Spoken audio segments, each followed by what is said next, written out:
Why is it that the smartest, most caring men keep falling for the same toxic patterns even when they know better? You're about to discover the 5 red flags that should make you walk away immediately. But here's what nobody tells you about the third red flag. It's so subtle that by the time you recognize it, you might already be trapped in a cycle that's nearly impossible to break. But before we get there, you need to understand something crucial about the first 2 red flags because they're actually setting you up for the devastating third one. The first red flag seems harmless at first. She uses emotional manipulation through guilt and shame, but here's the twisted part. She makes you feel like you're the hero for putting up with it. Think about it. When she says, "If you really loved me, you would," or "You're making me feel this way," she's not just manipulating you. She's training you to believe that your tolerance for her behavior is proof of your love. This creates a dangerous foundation, but it gets worse when you combine it with what I'm about to tell you about the second red flag. Because the second red flag is where she starts testing your limits. The second red flag is her constant need for drama and chaos. But here's what most people miss.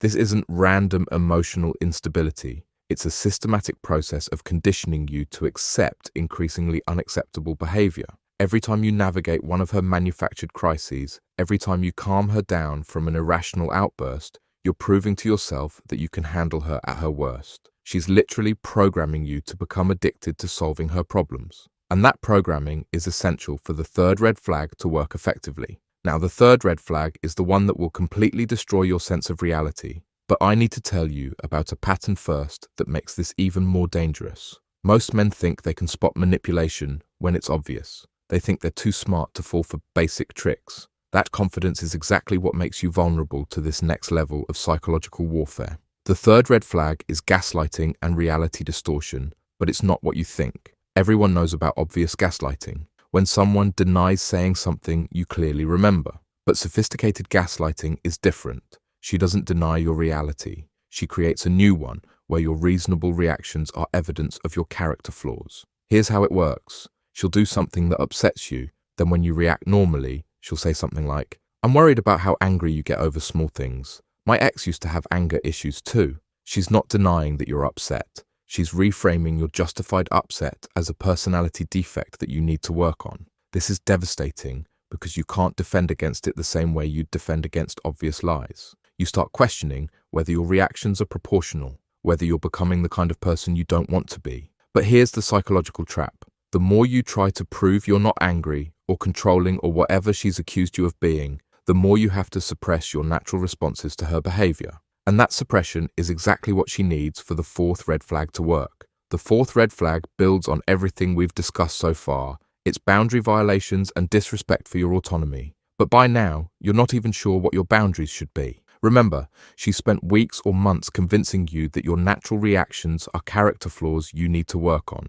So when she goes through your phone, you think, maybe I'm being secretive and I should be more open. When she shows up uninvited, you think, maybe I'm being distant and I should want to spend more time with her. When she makes you feel guilty for seeing friends, you think, maybe I am being selfish and neglecting the relationship. She's not just violating your boundaries. She's convinced you that having boundaries makes you a bad person. And this complete erosion of your sense of self is exactly what makes the fifth red flag so effective that it can keep you trapped for years. The fifth red flag is the cycle of idealization and devaluation. But now you understand why it's so powerful. During the idealization phase, she's not just making you feel good about yourself. She's rewarding you for accepting her previous behavior. She's teaching you that if you just endure enough, if you just prove your love enough, you'll get back to feeling incredible. But here's the part that nobody talks about.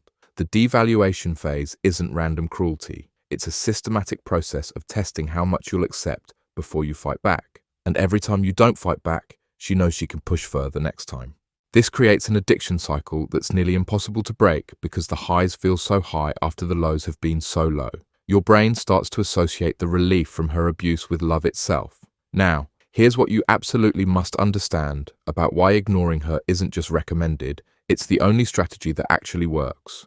But the method of ignoring her matters more than you think, because if you do it wrong, you'll actually make everything worse. Most men think ignoring means just not responding to her calls and texts. That's not enough. She'll escalate until she gets a reaction, and eventually she'll find a way to force you to respond. Real ignoring means systematically removing her ability to affect your emotional state. This means blocking her on everything, but that's just the beginning. You need to block her friends who might relay messages. You need to change your routines so you don't accidentally run into her. You need to prepare responses for mutual friends who will inevitably tell you about her reactions. But here's the crucial part. You cannot explain why you're ignoring her.